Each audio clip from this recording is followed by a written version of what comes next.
एक वक्त था जब गज़ल में महबूब, माशूक और इश्क का ज़िक्र होता था, वो भी उर्दू ज़ुबान में। मुशायरों में उर्दू ज़ुबान का आला मकाम था। कोई दूसरी ज़ुबान मुशायरे में अपनी जगह बनाएगी, ये सोच किसी के जहन में दूर दूर तक नहीं थी। मगर गांव की माटी की खुशबू से, खेत की पगडंडियों से होकर पनघट पर ठहर कर अवधी भाषा की बीज डाली, जिसकी फसल मुशायरों और कवि सम्मेलनों में लहलहाती रही। बेकल उत्साही साहब वो शायर है कि जिनकी जूतियां हमने अपने सर पे रखी हैं। मैं हाथ जोड़ के आपसे दरखास्त कर रहा हूं कि ये खुदा के लिए बैठ जाइए। जिन्होंने अवधी भाषा को एक करिश्माई भाषा बना दी, वो शख्स थे मशहूर शायर पद्मश्री बेकल उत्साही। अपनी गंवई भाषा को मुशायरों में मयारी भाषा बना दी। देश दुनिया में पद्मश्री बेकल उत्साही की सदारत में कलाम पढ़ने वाले मशहूर शायर व शायरा आपके बारे में क्या कहती हैं? बेकल साहब बहुत ही हिंदुस्तान की में उर्दू शायरी की तारीख़ में एक बहुत अहम नाम है। उनकी आमद व रफ्त आवाम तक भी थी और ख़वास तक भी थी। अदबी तौर पर भी उनको बहुत अच्छी तरीके से लोग पढ़ना पसंद करते थे, लोग सुनना पसंद करते थे, और आवाम जो है वो उनको अपने सर आँखों पर बिठाती थी बेकल साहब की। उसकी वजह सिर्फ ये थी कि वो बहुत ज़मीन से जुड़ी हुई शख्सियत थे। उन्होंने जो उनका जो कारनामा है वो कारनामा ये है कि उन्होंने जो भोजपुरी ज़बान है, जो अवधी ज़बान है, उसको उर्दू गज़ल में और उर्दू गीतों में उसका इस्तेमाल उन्होंने किया। और गांव का जो एक कल्चर होता है वो उसको उन्होंने पेश किया अपनी ज़बान में। गांधी जी ने एक बार ये कहा था कि हिंदुस्तान की 75 से ज़्यादा % आबादी जो है वो गांव में रहती है। तो वो 75% आबादी जो गांव में रहती है, उसके पसंदीदा शायर जो थे वो पद्मश्री बेकल उत्साही थे। अब ऐसे लोग पैदा होना बहुत मुश्किल है, जिनकी एक तारीख़ है, जिनका एक कल्चर था और जो बहुत अच्छी तरीके से हिंदुस्तान में जाने पहचाने जाते थे। अपनी बेजोड़ कारकर्दगी से अपनी ज़िंदगी में पद्मश्री बेकल उत्साही शख्स से शख्सियत बन चुके थे। आइए आपको रूबरू करवाते हैं पद्मश्री बेकल उत्साही की सुहानी जिंदगी से।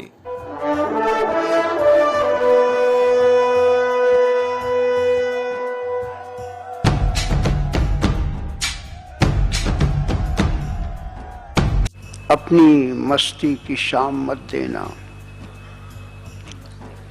दोस्तों को ये काम मत देना, जिसको पीने की कुछ तमीज ना हो उसके हाथों में जाम मत देना। पद्मश्री बेकल उत्साही का जन्म 1 जून 1928 को उत्तर प्रदेश में बलरामपुर जिले के उतरौला तहसील के रमवापुर गांव में हुआ था। बेकल साहब की शख्सियत निराली शख्सियत थी, उसका कोई जवाब नहीं है। उनके साथ मेरे मरासिम बहुत अच्छे थे। काफ़ी मुशायरों में मेरी उनके साथ मुलाकात भी रही। वो बहुत मानते थे, सिर्फ मुझे ही नहीं, वो तमाम शायरों को और शायरात को गालिहाना तौर पे प्यार करते थे और मानते थे। फैज़ाबाद मुझे जाना था। मेरी ट्रेन 1:30 बजे रात को गोंडा पहुंची और उस वक्त ऐसा था कि एक औरत का तन्हा किसी भी सवारी के लिए जाना मुमकिन नहीं हो पाता था। इसलिए मैंने वहाँ से राब्ता किया कि मुझे डॉर्मेट्री में जगह दी जाए, लेकिन उन्होंने कहा कि कोई गुंजाइश नहीं है। उस वक्त मैंने कहा कि बेकल साहब मेरे चचा हैं, तो मैं उन्हीं की भतीजी हूँ, तो उन्होंने उनके नाम से मुझे एक जगह दे दी। मैं वहाँ सोई रही और इतना इत्तेफाक ऐसा हुआ कि सुबह 6 बजे बेकल साहब अपनी लड़की के साथ दिल्ली से आए थे वापस। किसी ने उनसे तस्करा कर दिया था कि आपकी भतीजी बैठी हुई है वहाँ। वो आ गए, उन्होंने नींद से मुझे जगाया और कहा कि चलो मेरे साथ, मेरे घर चलो।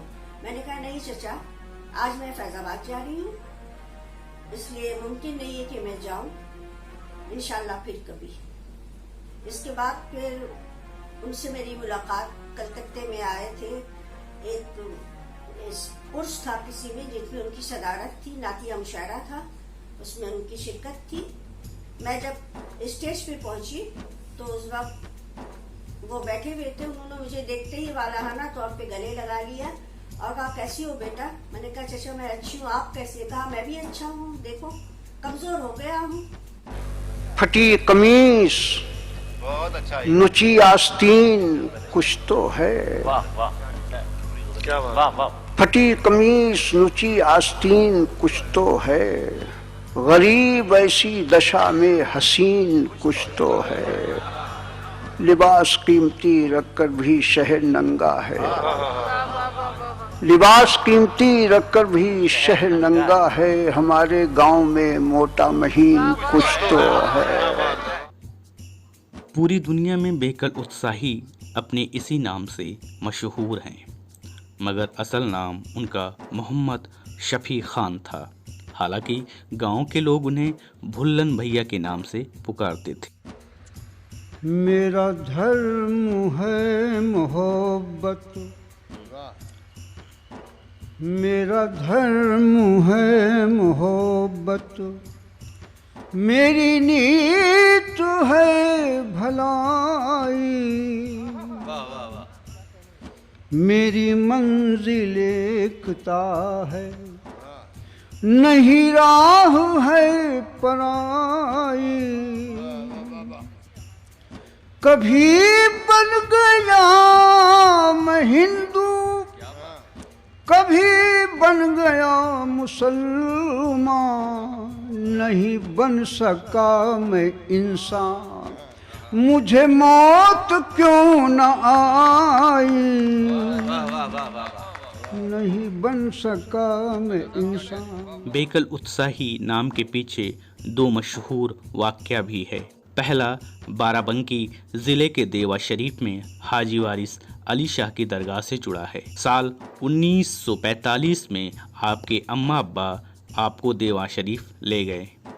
जैसे ही शफी खान मज़ार के पास पहुँचे, वैसे ही हाफिज़ प्यारी मियाँ ने उन्हें मोर के पंख से बने मोरछल से छूते हुए बोले, बेदम गया बेकल आया।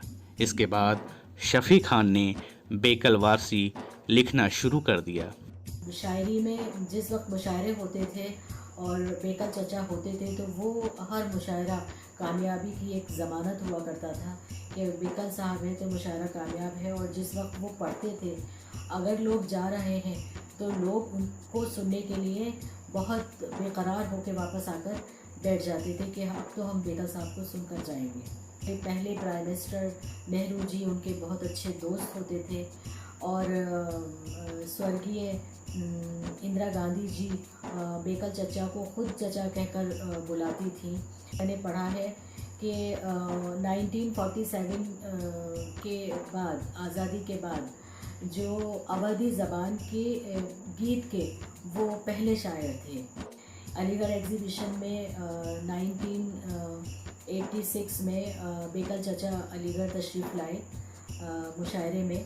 उस मुशायरे में मैं भी गई थी और मैं 86 में पहली बार मुशायरे में गई थी। बेकल साहब ने जब सुना तो मेरी एक बहुत छोटी बहन की गज़ल थी कि गज़ल गुनगुनाऊँ अगर धीरे धीरे, वो आ जाएंगे राह पर धीरे धीरे। उस ज़माने की बहुत मेरी मकबूल गज़ल थी वो। जैसे ही बेकल साहब ने मुझे सुना, उसके बाद मुशायरा ख़त्म हुआ, उन्होंने मुझे बुलाया और कहा कि बलरामपुर आ सकती हो। तो मैंने कहा जी चचा मैं आ सकती हूँ, कि आइए आप। तो वो मैं अपने आप को बहुत खुशकिस्मत समझती हूँ कि 1986 में मेरा जो ऑल इंडिया मुशायरा था, जो मैंने पहला मुशायरा पढ़ा था, वो जश्न बेकल उत्साही था। और मैं आज भी बहुत फ़ख्र से कहती हूँ कि मेरी अगर ऑल इंडिया मुशायरों में एंट्री हुई तो जश्न बेकल उत्साही से हुई। उसके बाद मुसलसल मेरा और बेकल चचा का मुशायरों में साथ आना जाना रहा। मैं और बेकल चचा और मौज रामपुरी साहब हम जालंधर के एक मुशायरे में थे। वो हमने मुशायरा पढ़ा, वापस इत्तफाक से हमारा एक ही ट्रेन में आना हुआ और हम दिल्ली तक एक साथ आए। रात के करीब 3:30 बजे थे। बेकल चचा ने मुझसे बेसाख्ता पूछा, तुम अब कहाँ जाओगी? तो मैंने कहा, चचा कल मुझे लखनऊ मुशायरे में जाना है, बड़े गाँव। तो बोले, अच्छा वहाँ तो मुझे भी जाना है, चलो तुम घर चलो, अब कल हम लोग इकट्ठे एक साथ चलेंगे। खैर मेरी क्या इतनी औकात और हैसियत थी कि मैं बेकल चचा को मना कर पाती। मैं उनके घर चली गई। सुबह में हम लोग स्टेशन के लिए रवाना हुए। स्टेशन आए, बाखुदा मैं नहीं जानती थी कि शताब्दी ट्रेन क्या होती है और कैसी होती है। मैं फ़र्स्ट टाइम शताब्दी में बेकल चचा के ज़रिए ही मैं बैठी। मैंने कहा, चचा मेरे पास टिकट नहीं है। मैंने ये बात उनको घर पर ही बोल दी थी। तो बोले, नहीं हम हैं, तुम चलो। खैर हम बैठ जाते हैं और उसके बाद मेरे दिल में बड़ा धक धक हो रहा था कि टीसी आएगा, क्या होगा। और इन्होंने मुझे बिठा तो लिया है, मैं उनके बारे में बहुत नहीं जानती थी। खैर टीसी आता है और वो पता नहीं क्या दिखा देते हैं। तब मेरी समझ में कुछ नहीं आया था। मैं बोली, उसने कुछ पूछा भी नहीं और नाश्ता वाश्ता सब आ गया और चला गया वो। खैर मुझसे रहा नहीं गया। तो मैंने बहुत हल्की सहमी आवाज़ में उनसे पूछा कि चचा ये तो कुछ बोले ही नहीं। तो मुझे बोली एकदम कि वो क्यों बोलता? तुम्हारी चची के दहेज में ट्रेन मिली थी इसलिए उसने कुछ नहीं कहा। मैं, आप यकीन जानिए, मैं बिल्कुल सच समझ कर मैं खामोश हो गई कि अच्छा दहेज में ट्रेन मिली है, ये बहुत बड़े आदमी है जब दहेज में ट्रेन इनको मिली है। और मैं बिल्कुल खामोश हो गई, चुप बैठी रही। मैं कभी बेकल साहब को देख रही हूँ, कभी मौज साहब को देख रही हूँ। खैर इटावा आया, कानपुर आया, आखिरकार लखनऊ आ गया। उस बीच में बेकल चचा तो बड़े शरारती भी थे और इतनी खामोशी से कोई बात कहते थे कि सामने वाला का तो हंसते हंसते लोट पोट हो जाएगा वो, और वो बिल्कुल नहीं हंसते थे। मुझे बेकल साहब मौज साहब से कहते हैं कि भाई मौज साहब ये बताओ कि जो हमारा आम का बाग था उसमें आम शायद 10-10 किलो का एक आम था। तो मैंने कहा कि ये क्या बात कर रहे हैं कि 10 किलो का एक आम। और मौज साहब जो थे वो हाँ में हाँ उनकी मिला रहे थे, बिल्कुल कोई नहीं हंस रहा था। मैं उनकी शक्ल देख रही थी कि अल्लाह 10 किलो का एक आम, हमने तो कहीं नहीं देखा। कि वो अंगूर जो थे वो कितने किलो का एक अंगूर था? एक अंगूर। कि वो 6 किलो का एक अंगूर था। कि अमरूद के कैसे आते थे 4-4 किलो का एक अमरूद? अल्लाह मियाँ, ये आम, अमरूद, अंगूर ये कहाँ के बंदे हैं? मैं अपने दिल में खुद से सवाल कर रही हूँ कि मैंने तो ऐसी चीज़ कभी नहीं देखी और ये इन सब चीज़ों का जिक्र कर रहे हैं। वो ऐसे हंसते हंसाते और मैं कशमकश में, मेरा दिमाग बिल्कुल काम नहीं कर रहा था। मैं पागलों की तरह हो गई थी कि ये कहाँ के बंदे हैं, मैंने तो ये कभी ना खाई ऐसी चीज़ ना देखी है। खैर हम लोग लखनऊ पहुँच जाते हैं और वहाँ से गाड़ी बेकल साहब की आ जाती है। उसी में बैठकर हम लोग बड़े गांव चले जाते हैं। लखनऊ से आगे एक जगह है बड़े गांव, जहाँ की मोहतरमा मोहसिना कदवाई साहिबा थी। उन्हीं के गांव में उन्हीं का मुशायरा था। मुशायरा पढ़ के हम लोग खैर वापस आ जाते हैं। बहुत कामयाब मुशायरा था और बहुत मज़ा आया उस मुशायरे में। सारे रास्ते बेकल चचा मुझे कशमकश में उन्होंने डाल दिया था सोचने के लिए। जब बहुत साल मुझे मुशायरे में हो गए, जब मैं उनकी नेचर के बारे में जान गई तो मैं उनको देखते ही मुझे हंसी आ जाती थी। मैं कहती थी चचा आपने मुझे बहुत उल्लू बनाया है। बहुत हंसते थे। दूसरा वाक्य 1952 का है। प्रधानमंत्री पंडित जवाहरलाल नेहरू चुनावी सभा करने गोंडा आए थे। बेकल वारसी ने पंडित नेहरू के स्वागत में किसान भारत का गीत सुनाया। तब पंडित नेहरू ने कहा, यह मेरा उत्साही शायर है।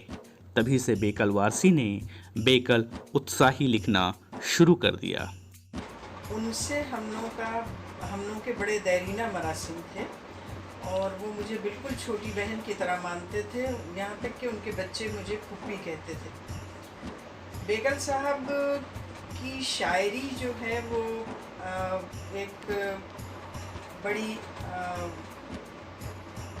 जिसको कहना चाहिए कि कौमी शायरी, सियासी शायरी, समाजी शायरी और देहाती शायरी जिसको कहना चाहिए, यानी मट्टी के रंग व बू में बसी हुई शायरी थी।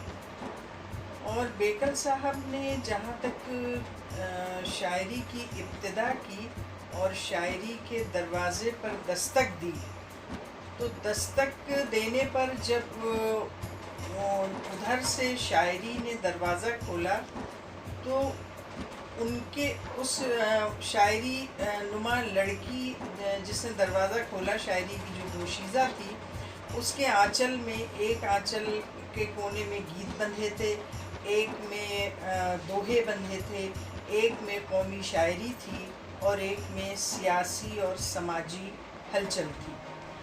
और इन सब को इकट्ठा करके हमेशा बेकल साहब ने जो शायरी की वो इन सब को साथ लेकर चले। वो सियासी और समाजी रंग उनकी शायरी में रचा बसा था। उन्होंने गीत, कौमी गीत, और यहाँ तक कि सबसे पहले तो उनकी शायरी का जो आगाज़ हुआ वो नाते पाक से हुआ। नातिया शायरी उन्होंने की।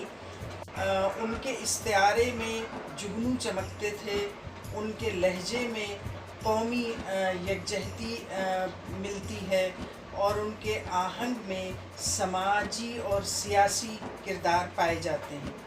हम कहीं हिंदू कहीं मुस्लिम बने बैठे रहे, हम कहीं हिंदू कहीं मुस्लिम बने बैठे रहे, धर्म की चौपाल पर सारा वतन जलता रहा। दोनों नाम के बारे में बेकल उत्साही ने शेर यूं कहा, दर से वारिस पाक के मिला है बेकल नाम, उत्साही उपनाम है नेहरू का इनाम।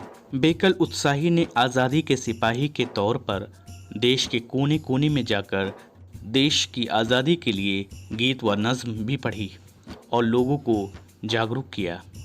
बेकल उत्साही ने आचार्य नरेंद्र देव और डॉक्टर राम मनोहर लोहिया के साथ काम भी किया है। आप इन दोनों महान विभूतियों के साथ 1954 में नहरी टैक्स के विरोध में बहराइच और फतेहगढ़ की जेल में बंद भी रहे।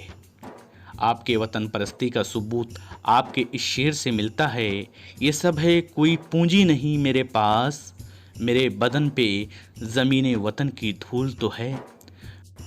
अब्बा हुजूर एक गांव में पैदा होकर हिंदुस्तानी ज़बान और उसकी मिट्टी की खुशबू को 7 समंदर पार फैलाने की जो उन्होंने कोशिश, जो उन्होंने ज़िम्मेदारी ली, वो उन्होंने निभाया।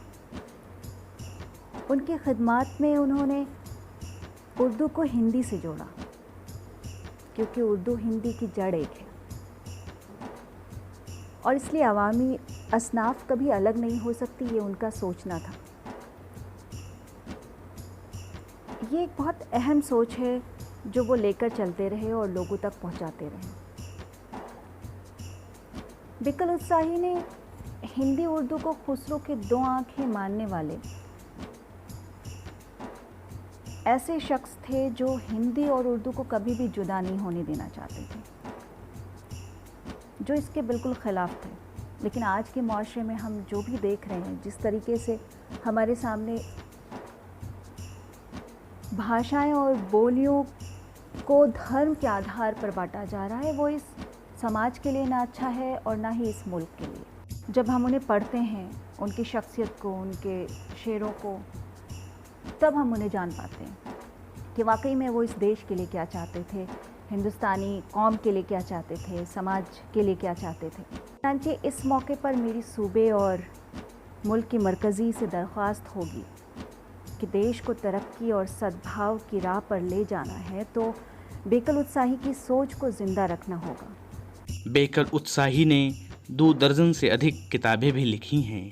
इनमें बापू का सपना, विजय बिगुल, नगमा-ए तरन्नुम, निशाते ज़िंदगी, लहके बगिया महके गीत, पुरवैया, यमुना के किनारे के अलावा धरती सदा सुहागिन आदि शामिल हैं।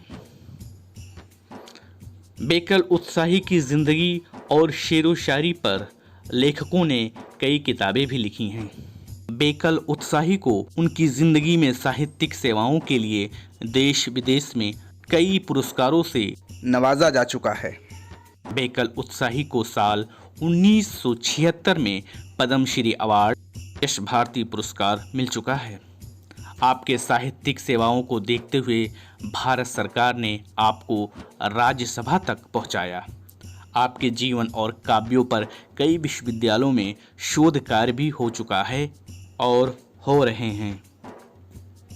महबूब भी थे और मकबूल भी थे, जिसका तस्वुर बहरहाल है। 69 में एक मुशायरा लंदन में हुआ गालिब सेंटेनरी का, गालिब की मनाया गया गालिब सेंटेनरी का मुशायरा, बड़ा ज़बरदस्त महेंद्र सिंह बेदी साहब ने उसकी निज़ामत की थी। हिंदुस्तान से हिलाल सहवारवी और जनाब बेकल उत्साही साहब गए थे। मैंने वो अखबारों की रिपोर्ट्स बहुत बाद में शाया हुई, उन पर जो नंबर और फिक्र आबेगी ने बड़ा अच्छा नंबर निकाला था उनका, तो उसमें तफसीलात मैंने पढ़ी थी। तो पॉपुलरिटी का ये आलम था कि जिस तरफ भी लंदन जैसी हो जगह मुल्क में, इंग्लैंड जैसे मुल्क में, जिन शहरों में जाएँ वहाँ लोग उनके परस्तार उनको मेरे ख्याल से तकरीबन 1 माह वो वहाँ रहे थे। मगर अवधी और भोजपुरी पर शायराना कुदरत बहुत ज़बरदस्त थी। बहुत सारा कलाम आपको ऐसा सुना होगा आपने जिसके खालिक का नाम आसानी से आप तलाश करें तब मालूम होगा कि हाँ ये किसका। बहुत सारे गाने वालों ने गाया है, बहुत सारी अवधी और भोजपुरी के जो बड़े फोक सिंगर हैं उन्होंने गाया है। बहुत सारे नातख्वां जो नाते पढ़ते हैं मशहूर, जब आप उनको सुनेंगे तब अरे नाम मैं दो अलग अलग टॉपिक्स के सब्जेक्ट के मिसरे आपको सुनाता हूँ।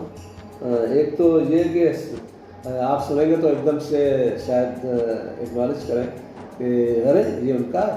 तो वो मिसरा है कि सजनमा हमरे होइगे गुलरी के फूल। आपने अपनी तुलना कबीर और नज़ीर से भी की है।